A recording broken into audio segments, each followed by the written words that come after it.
We are back. Oh my God! Sorry, speakers. A whole bunch of us are back. Wow, what happened? I'm We are getting back in feedback from you. 231 of the Metal Roundtable. I am Metal Rob, and with me today is a packed house. And before we get to Carcass's pick of the week in just a second, the great Tanner Poppitt has joined us, and also Angelo Espino from Heretic and Reverend and Anger is Art and Bitch. Once Dead and Bitch. And Angelo, thank you for being here. Hey, you're making me feel like a band whore now.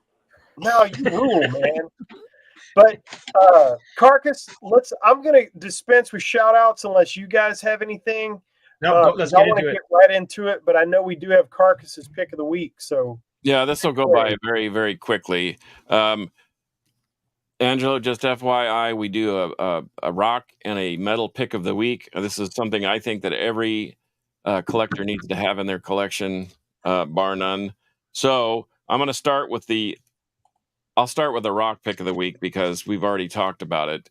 And sorry, Rob, I'm going to talk about it. But I don't know if you have this, Tanner, but this is the second solo album by Ed Wynn. Ed Wynn. And he's got Gray Vanderloo from the Grace Rooms on there.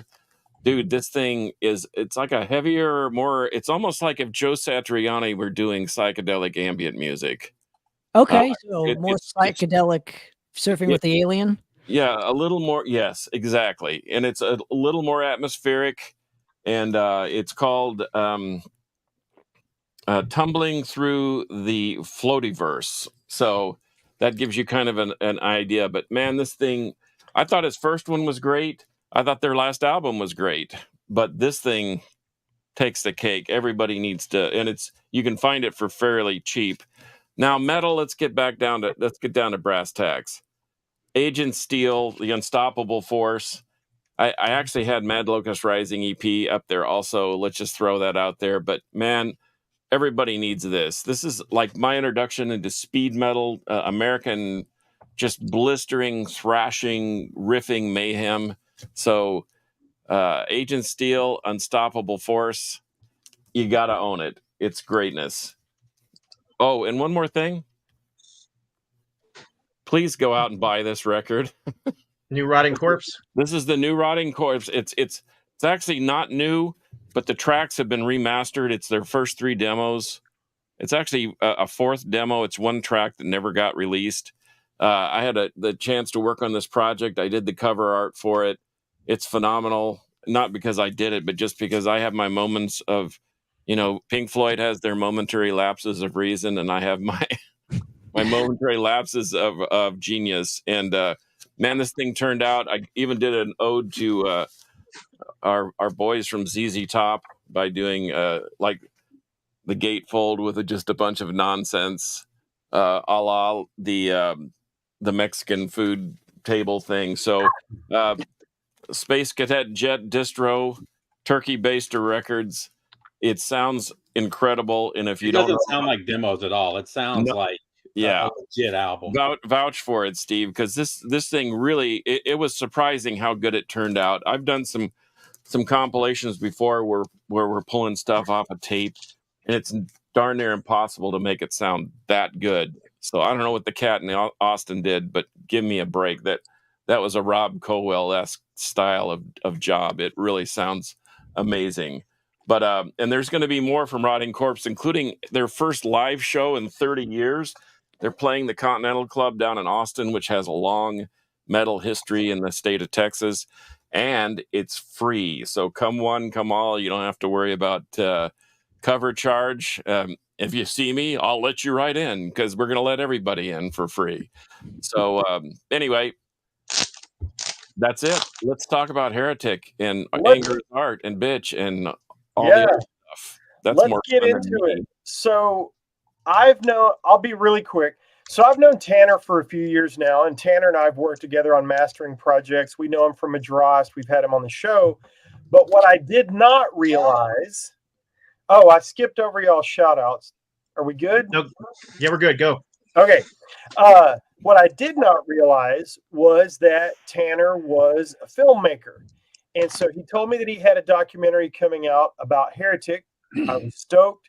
So I think the first question that I want to, put the ball on the tee for you guys to hit is just how did this come about? How did y'all run into each other and get this ball rolling, Tanner? And thank you again, Angelo, for being with us. We really appreciate it.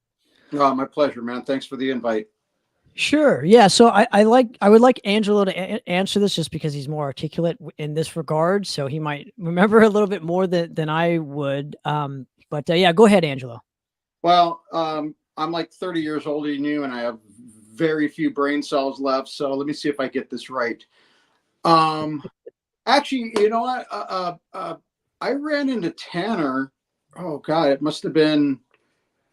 Well, I believe I was still in Hyrax, if I'm not mistaken.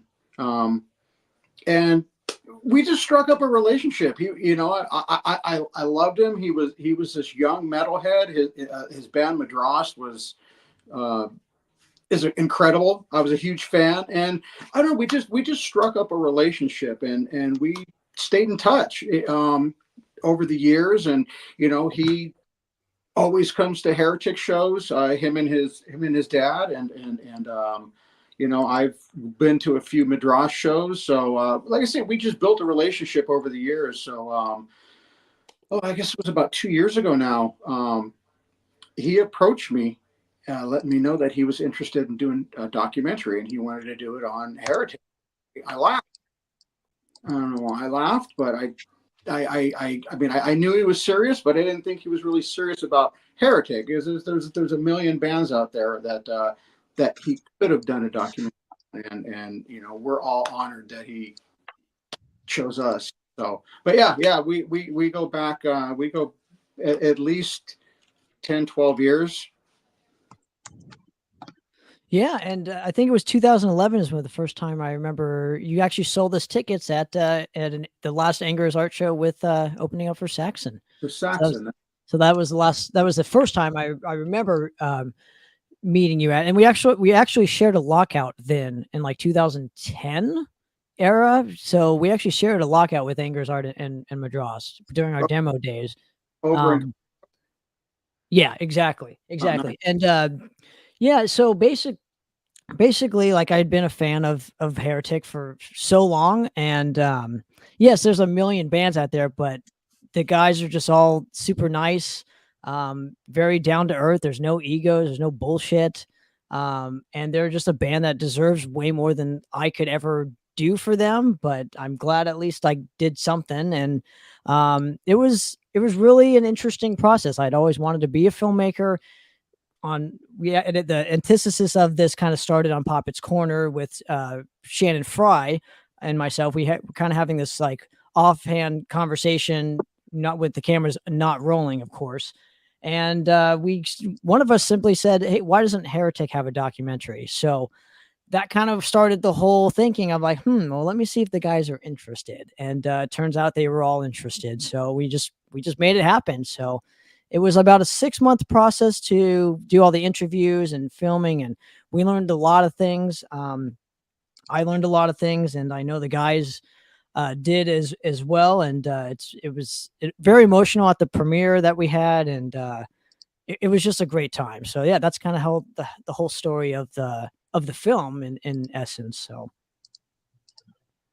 well, tell me about premiere night. Tell me what that's like. Because now, was this the very first thing you'd ever premiered, or had you worked on other docs before? No, this is my first film ever. I've never done anything like this. This is like the first any. I mean, I did podcasts and had my editing chops learned from that, but yeah, I never worked on a film before. I remember booking it, and like the four of us, meaning me, Angelo, my dad, and a buddy of ours. We went to the theater to scope out the theater, and we originally had like 100-seat theater. We sold that out in about 3 weeks, right? And then like the night, a couple days before that, they bumped us to like a bigger theater, which was awesome because we were all more comfortable.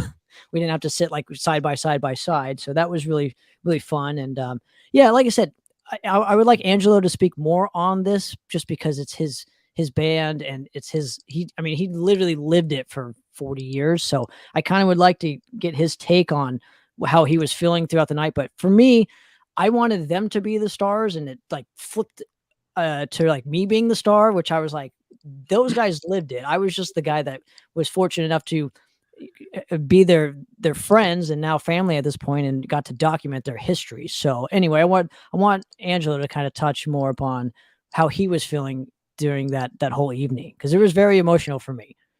It was, I think it was emotional for the whole band.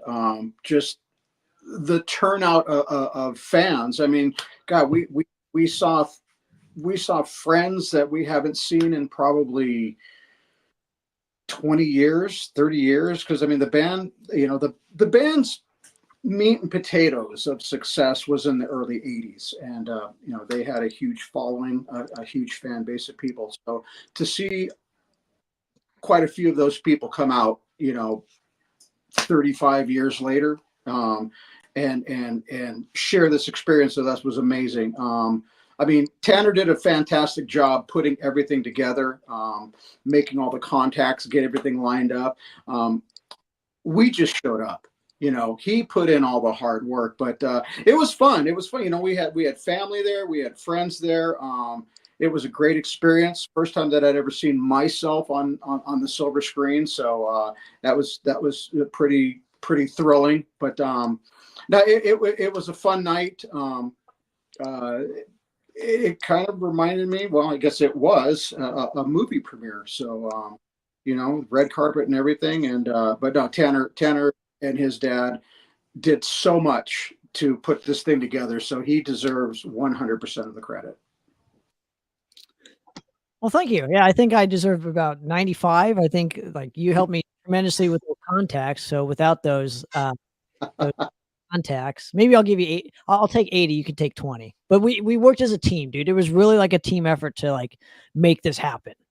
A lot of calls, a lot of emails, a lot of text messages, a lot of, just like with, putting together a tour or anything, getting everything lined up. And of course there's always going to be a roadblock or two that, you're like, oh my God, how are we going to get around this, blah, blah, blah, blah. But we managed our way through it. And I thought the evening was a huge success. I have a question. I feel like I need to raise my hand because the class is so big today. But so when you, and maybe Tanner will do a documentary on the history of the Metal Round Table and its early beginnings in front of a laptop. But no, actually at a taco stand or around a big oak table. But anyway, how does one start the process? I mean, I've looked online. I get some of my music from YouTube, and I like to see some of the old live clips. I don't see that much about Heretic, which is disappointing, and I would really like to see more.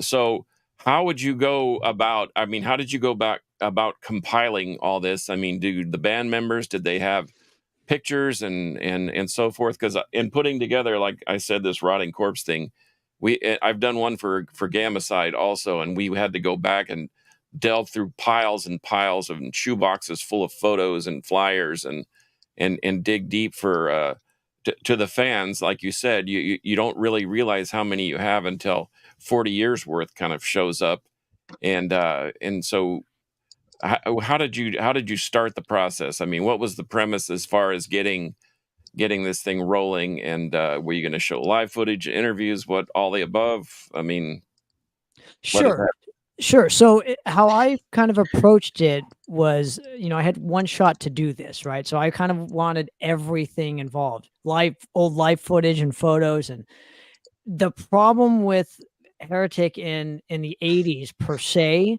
is there's not a lot of live footage. There's maybe 1 or 2 shows that I could work with. And I asked everybody, and Angelo could vouch for this.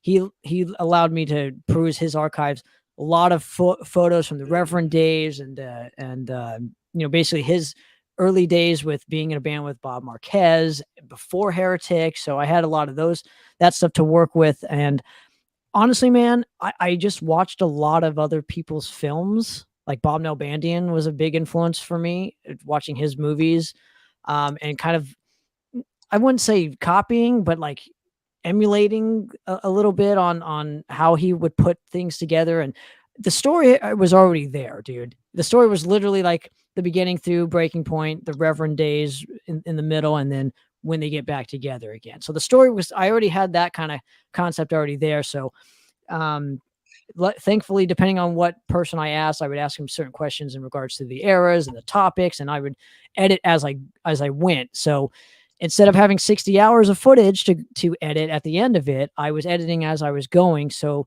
it's streamlined the whole process. Instead of taking 4 years to achieve, we did it in 6 months. And outside of the most recent footage, Heretic has, because everybody's got a cell phone now. Everybody's got digital camera or media to record stuff. Back in the day, there really wasn't a whole heck of a lot. I know Brian, he had a ton of photos, a ton of footage, a ton of flyers and stuff like that that he lost in a storage unit many, many years ago.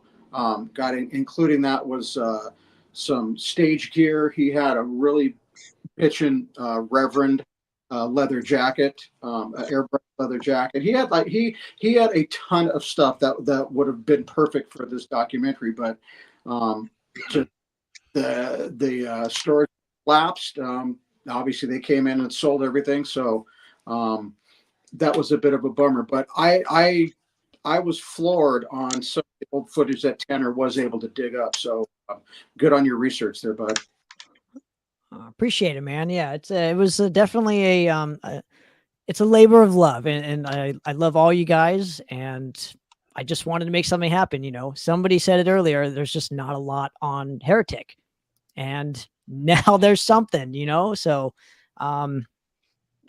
it just sucks in a way that, because as me being selfish, I would have liked to have had more footage to peruse and a lot more footage to look at during my kind of teenage to 20-year-old self. But hey, we got something. Yes, we do have something. And how can they get it, Tanner? Before we get into other bands that Angelo's been in, and there's a connection with Scott, how can people get the movie? So you can go to poppittproductions.com. It's POPPITT productions.com. And it's been doing really well. We've sold a lot. So we have a few copies left. And if you're into 80s heavy metal, especially, the old Metal Massacre days, the old Metal Church days, like I really highly recommend my own movie itself, just because of the historical significance of not having a lot of teeth, and the dogs agree too, that there's not a lot of just documentation on Heretic and Reverend, and just some of those early Metal Blade days. So there's just not a lot of it. I truly thought it would have been mine first, barking. So, that's how you can get a hold of it. PoppittProductions.com. There are still a few more copies left. And if you're into the band or into just metal in general, it's definitely worth a watch. Now, Scott, you're muted, buddy. I said someone's blowing off fireworks outside, and it's making my dogs go nuts. Oh, yeah, it's about time for all that. So, Scott, you and Angelo have some history together. Talk about that for a minute. Me? Yeah, we were once did together for, I don't know, a year or 2 years, something like that. Yeah, about that. But yeah, we did a few shows. We played out in Switzerland, I think. I think that was actually your first show with us, right? Switzerland? Yeah, we did Switzerland. We did the big Cornerstone event out in Irvine. We did that show out in Sunland. We did like 3 or 4 shows together. Yeah. The Cornerstone show was embarrassing, but all the other ones went pretty well. As I recall, that was, if I'm not mistaken, that was the show that Larry's missed his plane, correct? No, that was a different one.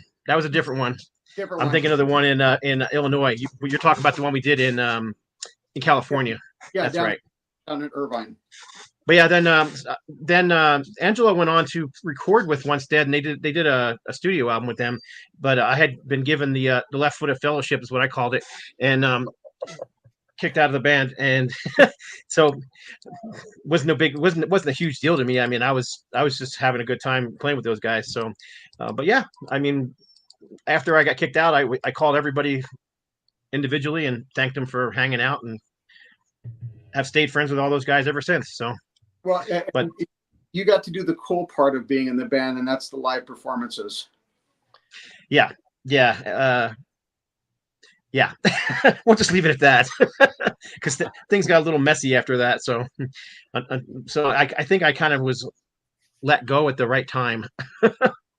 So, but yeah. Anyhow, we've just stayed friends and in contact on Facebook and whatnot ever since. Sounds like Angelo needs to come back for a second episode, and he and Scott need to discuss the unceremoniously left boot of fellowship. There was some hierarchy. There was some hierarchy going on in Once Dead, and basically, and I was not it. So it was either he's out or I'm out. So that's the way it kind of went, which is fine. I mean, like I said, it was not a big deal to me. It's hard to be in a band. And I was just done with no say. So that's my standpoint on it. Well, it's hard to come in a band too when you haven't been in that band since the early days. You know, it's a lot harder to come in much later. I mean, those guys had already been playing together for what, 7-8 years at that point. Once Dead?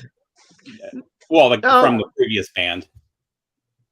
Yeah, I mean, it was basically how that whole thing happened was I think it was 2004. They were just going to record a DVD, and it was going to be a one-off show.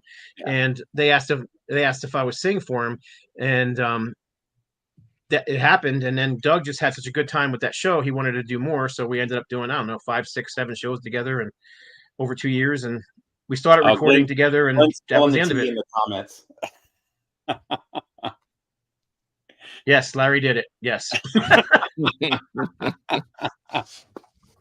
Yeah, it got a little messy. Larry left the band, and Glenn Rogers came in, and then it was just a big old mess, which I'm glad I wasn't part of. I love the connections of these bands, though, because obviously you've got Heretic, which rolls into Reverend. You've got the Hyrax connection. You've got the Metal Church connection. You know, all within this little group. You know. Well, so growing up here in the South Bay of Los Angeles, you know, like if Heretic showed, everybody was at a Heretic show. If you name a band from back in the day, if they were playing, everybody was there. You know, you'd go to the Sunset Strip to see the bands play it that way, and everybody was there. It was like a big meeting. Every club that you went to, every venue that you went to, you knew all the same people. So there was a big rock and roll heavy metal community. So you just got to know people, and you know, like me joining Reverend was because I knew all the guys in you know, me getting into Hyrax was because of Glenn, because Glenn and I went to high school together. These were all just kind of like, hey, I know a guy. Hey, I know a guy. And like I say, and it's almost kind of like a band rotation thing, you know, or like a band. Everybody's kind of flop places and stuff like that. But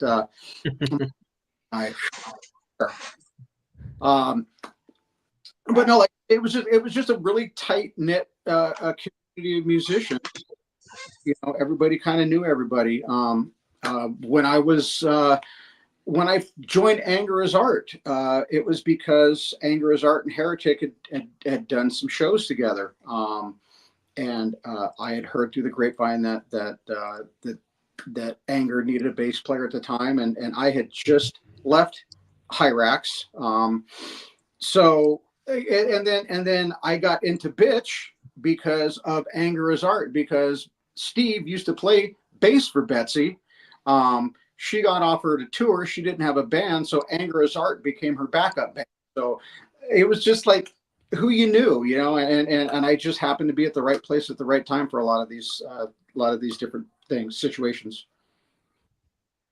Well, like you say, that's the fun part of music, is actually playing it live or whatever. I mean, riding on the bus for hours and hours on end, or wondering when your next gig is probably not the most exciting thing. But that's kind of cool that you're able to just kind of fill in and just jump right in and try something new. Yeah, it was definitely um, a little bit of nerves. I remember the first time I met Betsy. I mean, she puts on her pants just like we do, but it was like, oh my God, that's Betsy Bitch, Mm-hmm. our first rehearsal, I think I spent more time like playing and like staring at her than I actually did, focus we're supposed to be doing, because I was just in so awe. But yeah, it was great. So with the release of the documentary and you guys getting together and generating all this interest in the band, what happens next for Heretic? Now that the movie's out, you guys have all talked. Did it rekindle relationships within the band? Is there still separation between members? What's coming up now? So the band got back together in 2011. Actually, it was 2010. They did a show down in San Diego, and I wasn't a part of that at the time, but that's kind of when the band first started talking, because Glenn and I had been in Hyrax for a few years together, and Glenn Rogers and Brian Corbin, Heretic's founder, are best friends. They've known each other forever. So Glenn and Brian were talking one day, and I remember Brian was just saying, God, he goes, I'm so envious of you. You're traveling all over the world with Hyrax, and you're doing this, and you're doing that.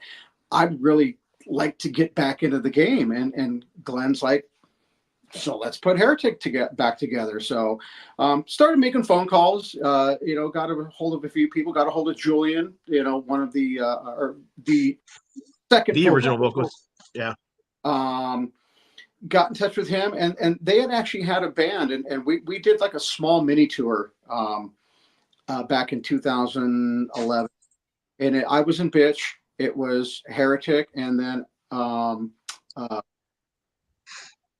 who was the third band, Tanner? On what? That little Metal Blade tour that we did. Oh, it was Malice, Bitch, and okay. So it was the three of us, and that's how I rekindled with Heretic, because I hadn't seen a couple of the guys. Well, I hadn't seen Julian in probably 25 years at least. Brian and I had seen each other a little bit more recent, but that's kind of how that whole thing got rekindled. So we just started playing, started doing some gigs. We did a record, A Time of Crisis. That was back in 2012. We followed it up in 2016 with A Game You Cannot Win. And we're actually currently in this recording studio right now. We're follow up to that. It'll be the band's third release since we got back together in 2011. And it's recorded. It's done. We've just got, I think, 2 or 3 songs to finish vocals on. And then it goes into the mixing and mastering process. So the band has been, we've been working. This right here and Tanner were a huge shot in the arm, though. It really gave us, it kind of gave us new life, because I mean, we did those 2 records and weren't really floundering, but weren't really going anywhere or doing anything with it. And, Tanner approached us and said, you guys should be on a level higher than you actually are. More people need to know about you and about your history. And, so that's kind of how that all came about. But no, we've been active for a while. Like I say, this is definitely a shot in the arm, though. And I think going back, I want to just preference this too, put some more context in what you're asking.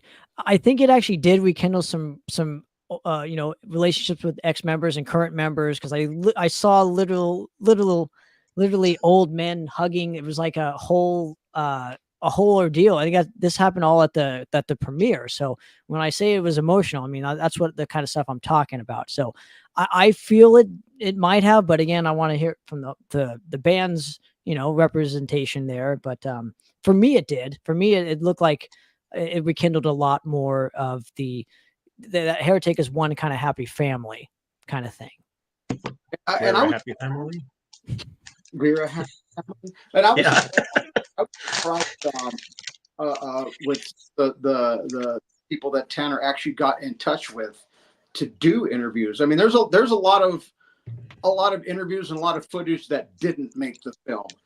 So so when you see the film and you see the people who were interviewed, kind of double that that didn't make the film. Because he just he reached out to everybody and got everybody's perspectives on what it was like back in the early days of Heretic. So Was can you guys hear me? I don't know. I keep for some reason my mic. Was Mike Howe still alive when you were working on this? I can't remember the year. no, Yes. so no. He had Oh, just passed away. No. So basically, I started this in November of 2022. So the end of 2022 is when I started this. I ended up finishing the movie in May of 2023. So again, that 6-month period of interviewing the bands, going out to, driving everywhere, making sure that it was done, the editing, the fucking putting the poster art together, getting all the images. Angelo was like super gracious enough to have Tom Berg do some alternate artwork or whatever for it and allowed me to use it. And like, we did a lot in a short amount of time, and because the band deserves it, in my opinion. So I can't remember what the question was. I just wanted to throw some context in there, but I might be missing something. But no, he was not. Mike Howe was not with us at the time, so I could not interview him. And also, Merrick wasn't alive. Sadly, I wish I got to interview him for it. He's the only member of the original that I couldn't put in the film, and I had nothing on him, sadly. So is there what are the chances to get this? You said that digital distribution is pretty slow. How does that work? When do you anticipate that? So the film was actually got licensed by Amazon. So I remember I told them like a month ago when it actually got the license for it. But basically, it takes anywhere from 2 to 12 weeks for it to go live. I don't know why. That's just the standard thing or whatever. There's also like, when it goes live too, like the band's going to get paid for them allowing me to use the music for the movie. So I'm eternally, excited for that as well, that we're all going to get a piece of this. It's not just like, hey, this fan is doing a film and he's going to reap all the benefits. It's like, no, like we all reap the benefits of this. They lived out the story for 40 years. Like I said, I was the guy that got to document that. So it took a team effort. I'm like really grateful to be a part of this thing. And I'm just so grateful that the guys like it at the end of the day. And I think the reward for us would be fans or people to realize that the band is still in existence, that we're still out there, we're still active, we're still writing music, we're still recording music, and hopefully somebody sees this and says, oh wow, I remember Heretic from back in the day, blah blah blah, and can throw us on some cool festivals, because it's festival season over in Europe right now, and I'm following all of them from Sweden Rock to Grass Pop to Hellfest, you name it, and I think I look at the rosters, and there's usually 100 bands. You've got your main headliners, but you've got tons of bands that I'm just like, we're as good as them, if not better. We're as good as them, if not better. We're as good as if not. Why aren't we out there doing that? So yeah, this DVD, like I say, I'm hoping that it's a shot in the arm for the band and kind of propels us, or just gets us out a little bit more. Yeah, and I don't see any reason why it can't be, why it wouldn't be, because so many, I hate to use the term legacy bands because that to me, that's a negative connotation because the band's never really stopped in a lot of cases. But I love when bands that have been around for a long time have a resurgence. And so what I'm hoping for is that the movie will do that. And having seen the movie, thank you to Tanner for sending me the link. It's very well done. I'm a sucker for anything music history. I don't have to know the band. I don't have to like the band. If it's well done, I like it. Well, Scott and I, having worked on a reissue of Heretic, that piqued my interest. Knowing Tanner piqued my interest. But then you get to the product. And when I started watching it, dude, it's so good. It's so educational. I didn't realize all the interwoven parts between Heretic and Reverend. And I thought I knew a few things about metal, but man, there were so many guys that were in and out of all those bands. Like you said, I didn't know the Bitch connection. I forgot that Mike Howe was in the band, and I had the damn album sitting right there. So for me, it was a really cool refamiliarization, if that's a good way to put it, with the band, but a deep education on who the guys are, what other projects they had been in, and, with my question earlier, kind of where it's headed and all that.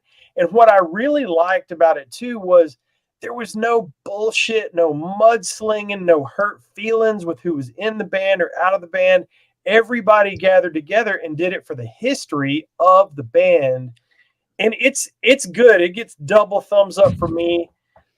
In fact, I've already got your link pulled up, and I will be going and ordering my Blu-ray as soon as the show is over.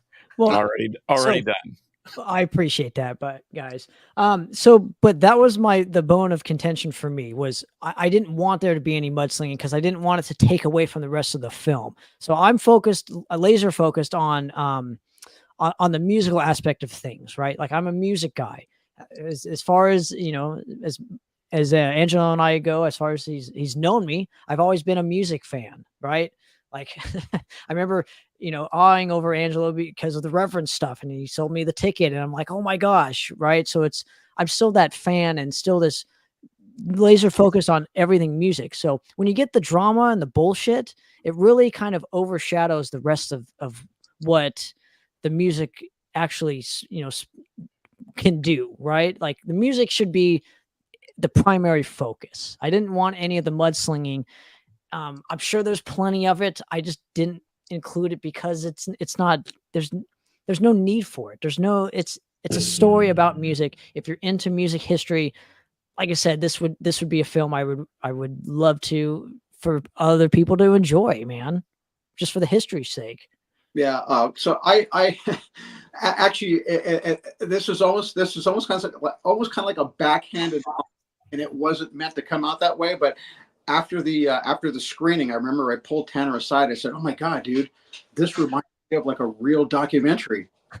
Like, right? Because like I said, I think it's because I'm not used to seeing myself up on the screen. So watching it, I learned stuff. I learned a lot about the period of time before me, the transition from Julian to Mike Howe to David Wayne. I mean, I knew what was going on, but I didn't know the inner workings of all of that. So, like I say, it was an educational, it was a learning experience for me as well. But like I say, back to the backhanded compliment. Like I say, I didn't mean for it to come out that way, but I was like, oh, wow. I felt like I was just in a movie theater watching like a real live documentary, but and that's what it is. I mean, Tanner did a fantastic job. The editing, everything he did to put this thing together is like top notch in my book. Yeah, I hope Steve liked it too, man. I haven't heard much from him, but I hope you liked it too if you got to chance to see it. So I haven't seen it. I'm going to order it though. I will definitely be getting it. Oh, yeah, my copy right here. Unmuted myself. I just completed my order live on the show. Appreciate that, man. Yeah, we saw your glasses. Oh, I'm sure you did. Yeah, it looks like you've gotten a few orders from people that are watching. I keep seeing it pop up here and there. Thank just you, ordered, guys. Just ordered. Thank you so much, man. Yeah, generally, I just hope people like the film, right? It's it's definitely a learning experience for, also too, for like up and coming bands that could learn, like, these guys, I don't want to spoil everything, but it'll come out eventually where it's, they had a lot of like trials and tribulations with people, kind of screwing them over a little bit. And like, What's the old adage in life, Tanner? People that don't know their history are doomed to repeat it. And I think it's important that, I as I look back, I forgot how good Heretic was. And I have their CDs sitting over on this very dusty shelf over here. And people ask me, why do you have so many CDs? Well, now I'm glad I do, because I can just reach over there and reacquaint myself with some of that stuff. And no, I can't listen to all of them. I'll never be able to listen to every one of them. But when you want the one that's there. Yeah, but because of conversations like this, here I am reacquainting with it. And I keep thinking to myself, why, to Angelo's point, why weren't we bigger? And I see the same thing that happens to band. Like, we know Hellstar, they're friends of the show. They're my longtime friends of mine. Violence, I've known Phil Demo. I knew his roadie that used to tune his guitars. And I keep thinking to myself, and they've actually tried to have this resurgence of such, and there's really not any, except for Sean. There's really nobody in the band that was with the band originally, which is crazy. But they've maintained the vibe, which is kind of cool. So to your point, as this revolving door of multiple players, Heretic is still Heretic, no matter who's in the band. Which I think, to me, that's, we've run into this argument before: is Kiss still really Kiss without Ace and Peter? Well, of course they are, because they haven't changed the integrity of the band. Now, right. Some people will like that better, but once again, is the integrity. Look at Saxon. There's another friend of the show. They still kick out great heavy metal, and some of the players have changed, and they've even had two versions of their own band, but here we are. And so I think it's great that the history part is pushed to the forefront, because sure, a lot of mistakes are made, but it's good to see that you can still recover from all that. And here we are talking about it even to this day. And that was how I approached the band too. Even, how I got their blessing was as I wanted to put them back into the conversation, right? It was like literally the first thing that I told him. I want to put you guys back in the conversation, even if it was for a second, a day, a month, a week, a year, 10 years, whatever the case may be. I just felt the need and the obligation that I owed it to them because of what their music did for me as a teenager, listening to them in high school, and just, it was kind of something I felt I owed to give back to just a great group of guys and a great band. So yeah, I'm glad people are talking about them. They certainly deserve it and more, man. So I know we're talking mostly about the film, but I've always been curious, how did you end up in Reverend, Angelo? I was actually, that was 88, 89, right around there. I was in a band, in a kind of like a crossover punk thrash band called Uncle Slam. Mm-hmm. That was you? I love that band. Oh yeah. Actually, you know what? I loved being in that band. Todd and Amory are two awesome dudes. No, so I was with them. We just recorded a demo tape, a little 3-song demo, and it was the songs that were going to be on the upcoming album, Will Work for Food. And I got a call from Brian, of all people. I hadn't talked to Brian, since the early Heretic days. So it had been a few years, and he had mentioned that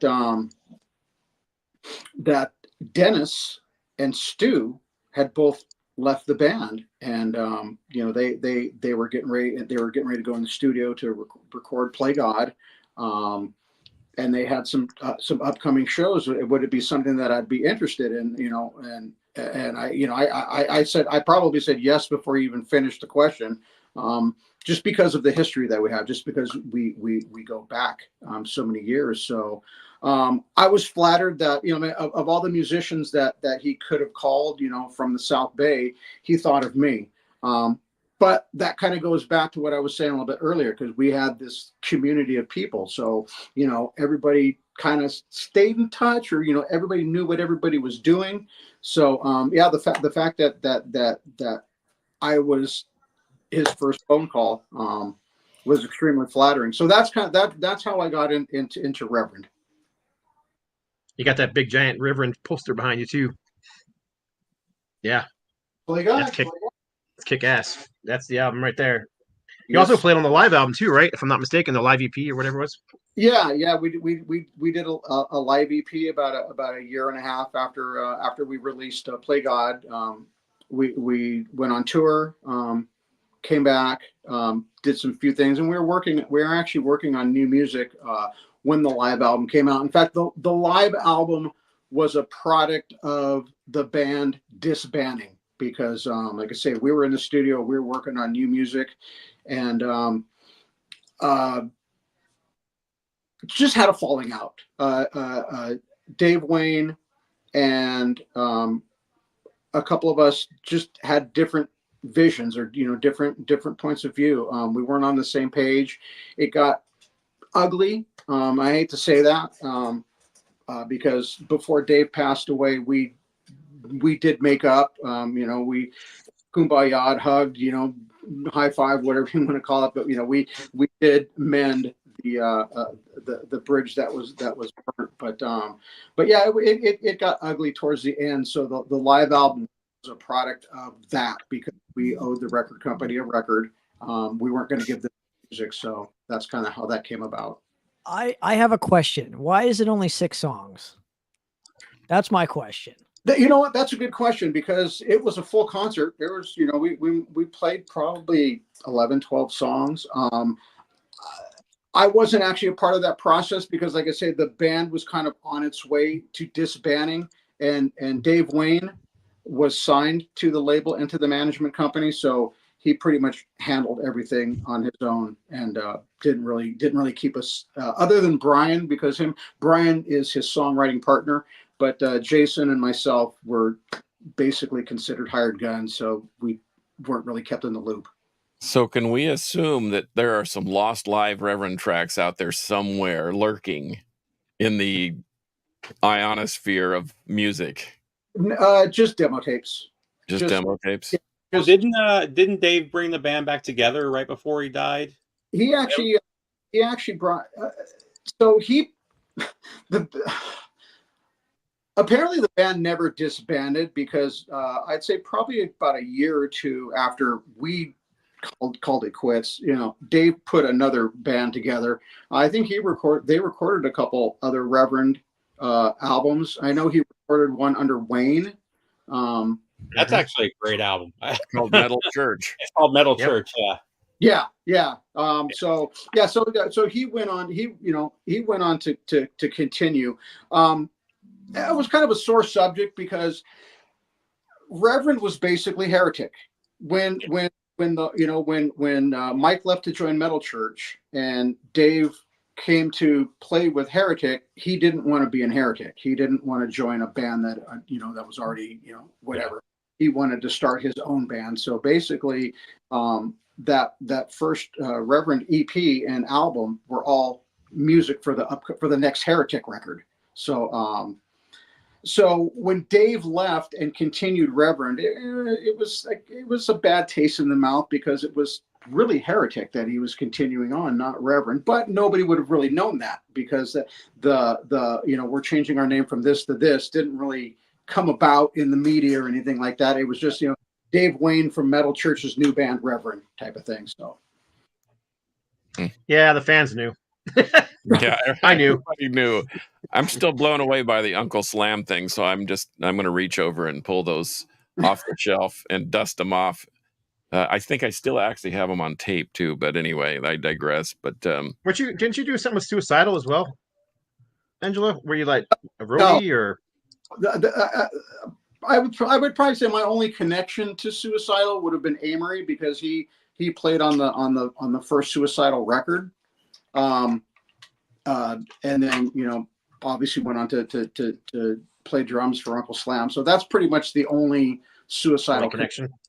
I guess if you're going to play on one of the albums, that's the one to play on, though. Yeah, right. Right on. Do we have anybody watching who's got any questions? Let's see. We got tons of people watching, but I don't see any questions popping up yet. So, Well, I think other that- than people saying you need to do a tour. I think the whole thing about that Tanner's like stirred the pot about rock docs. I mean, about heavy metal and Is this your new job, documentaries Tanner? or whatever you want to call them. Documentaries? And I've participated in a couple of those, like I said, like the Rigor Mortis one I did the cover art for, and there is an actual, if we can ever find somebody that could maybe finish the second chapter of the Rigor Mortis story, who knows? We'll have to talk to the powers that be. But you know, those are all those are things that people want to hear. They want to. It's almost like a watching Game of Thrones and not wanting to wait till the next season. You know what I mean? You want to binge it all and then and take it all in. But I don't know. This has been kind of interesting because you may have found your other stride. I know that you're a great guitarist and musical guy. In fact, like I said, the first time I ever met Tanner was he didn't even know it, and I didn't even know it because he played some obscure fest at a place here in Fort Worth, and I bought the CD because I was so impressed with the band. And then when Rob said we're going to have this guy from Madrost on, I'm like, Madrost, why do I know that name? And then sure enough, I pulled it off the dusty shelf, and there it is. And I'm like, holy crap, that was him. I knew I'd seen that guy before, and sure enough, it was him. So we reconnected that way, but. I don't know, man. That's the thing about metal is that it's not just a passing fad. It actually has historical merit. It's like a movement or a lifestyle, and there are different degrees to that. But, you know, like, for example, I never thought I would find a woman that could actually be my wife that was just as much into metal as I am. And lo and behold, here it is. It's happening. I was going to say the 31st of August, if you're not doing anything, you can bring Heretic and they can play my wedding reception if you want. We're going to have a local band play that is related to my future wife. But anyway, I mean, if you just want to get out and play, I'm sure we could book you a show at the Rail or Rubber Gloves or Trees or who knows. We could find a way. That's anyway, that's definitely something that we plan on doing. Like we didn't since COVID. I think we've maybe done a total of 7-8 shows in a 4-year period, which is, you know, it's not good. What's ruling the Southern California music scene right now are tribute bands. Everything from Judas Priest to Slayer to, I mean, you name it. Every weekend, at the clubs where you would go see original bands play, they're all tribute bands. You got Slayer, Anthrax, Judas Priest, and Queensryche or something like that. Which is sad because you can still see most of those bands. And so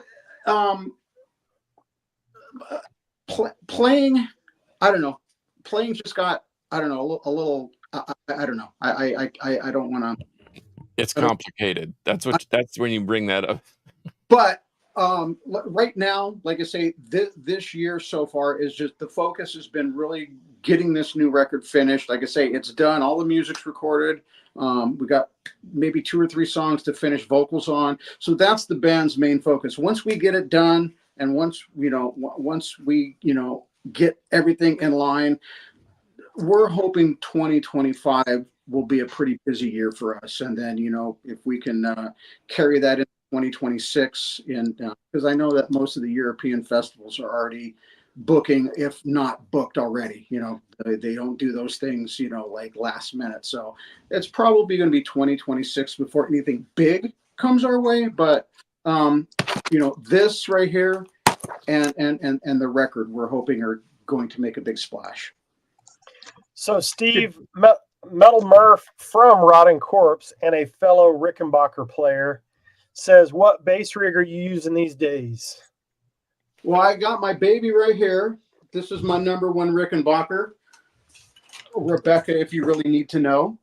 Frickin' bastard. I just recently purchased this microtubes from Dark Star Electronics, and I run an SVT 410 cabinet. So that's the rig that I'm using right now. I used SVT for years with a number of different foot pedals and stuff like that. And what I like about this this microtubes 900 V2 is it's everything's built in. I mean, it's got built-in overdrive. It's got everything. In fact, I've only had this amp for about 2 weeks now. I've been playing with it every day, and every day I say, "Oh my God, I found my new tone," and then the next day, "Oh my God, I found my new tone." So, Rickenbackers, you know, I've just always played them. I like the way they feel. Now, anybody who is interested to know that this isn't a typical Rickenbacker pickup configuration. I've got in this particular bass guitar, I've got Seymour Duncan 1/4 pound custom pickups, PJ setup. So the body had to be routed out for the neck pickups because they are split. Just tone, you know. It's not that I don't like the Rick tone. I was just trying to develop my own tone, my own sound, and that really kind of helped back, you know, especially back in the late '80s, early '90s, and now, like I said, with this amp, it's just, you know, the sky's the limits. It doesn't get much better than that, Steve. I always thought Rickenbackers had a kind of a growling tone. Yeah, well, I mean, look at Rick Wakeman and Geddy Lee, and you know, think of all the people who used Ricks, you know, back in the 70s and 80s. You know, they've got that growl. They've always had a little bit more of the mid to highs really seem to cut through on Ricks. I like a little bit of a more of a punchy tone, so that's why I went for the PJ 1/4 pound setup. Beautiful. Yes, Chris Squire, one of my favorite bass players, and he gave Yes their heaviness. That nasty, dirty Rickenbacker sound just like cut through everything else that was going on. Yeah, it's phenomenal. Did a little something for Lemmy too, by the way. Oh yeah, forgot about that. Well, Lemmy's a little different though, man. Lemmy was running through a guitar rig, and he was just different. Let's just put it that way. His sound was his sound. Well, I think that weird stint that he had with Hawkwind and that super progressive craziness that they were, I think that's how he evolved that almost a rhythm guitar bass thing through guitar amps and processors and what have you. But I find it interesting that especially in metal that of course you got to have a great drummer and you got to have a guy that can riff, but the bass is like the integral glue that holds everything together. And I'm not saying that just because you're on the show, Angela. I'm saying that because that's what I hear when I listen to great music, especially metal. Oh, especially metal. But anyway, we're running up against it, and I want to say, go to poppittproductions.com and grab the Blu-ray. I was just reading because I'm a dumbass and don't stay in touch with Tanner enough. There's also another documentary for sale that I'm going to have to go get. Real quick before we split, tell us about that, Tanner. Sure. So we actually just had the premiere of the Legacy of Slideshow Studios this past Saturday. Oh, he was there. Yeah. I want to intervene really quick because Slideshow Studios is a rehearsal studio that I've been going to for probably their entire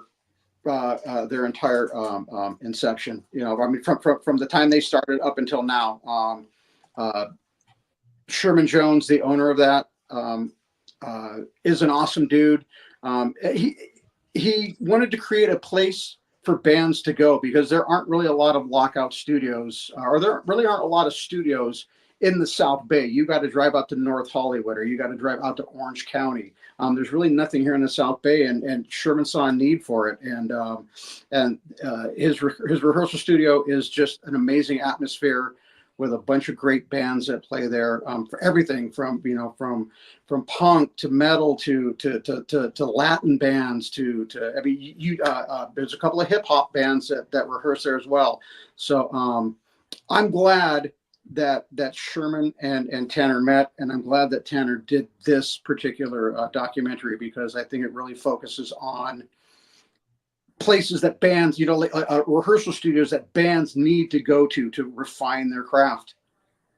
I was just talking to somebody about that. The rehearsal studios kind of died out. Most cities don't have them anymore, And Phoenix, I was in a small band, and our place was the Ice House in downtown Phoenix. It was old cold storage.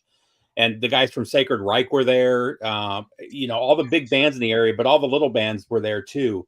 And that's how we learned. That's how we got to know everybody. That's how we really grew up, was in those practice studios. It wasn't on there doing shows or in the garage, Yeah, that's cool. I'll be checking that out too, Tanner. That's awesome, man. Yeah, the premiere was really successful. A couple hundred people came out, so I was really just like blown away by the overall response. Nobody left, which was really great, right? That's all. And the after party was sick. Oh my gosh, it was amazing. Yeah, if you weren't there, I'm sorry. That's all I could say. But yeah, no, it also reemphasizes the importance of how rehearsing is so important to the foundation of just any music in general. That's where it's like a sports team. Like, sports teams have to practice in order to get to that level, and the same goes for bands. So yeah, man, I got to explore a lot with that one, and they're very different kind of documentaries stylistically wise too. This has like a whole culture that surrounds it, which I'm grateful enough that I kind of got to document it. But yeah, I mean, we're here for the Heretic one, and I'm like blessed and grateful as always, Angelo, for allowing me to do this, and you guys for having us on to promote it and get it out there to people who are interested in just learning about music history. So I really appreciate you all. Yeah, well, like I said, and I say every time, Tanner, but we really mean it.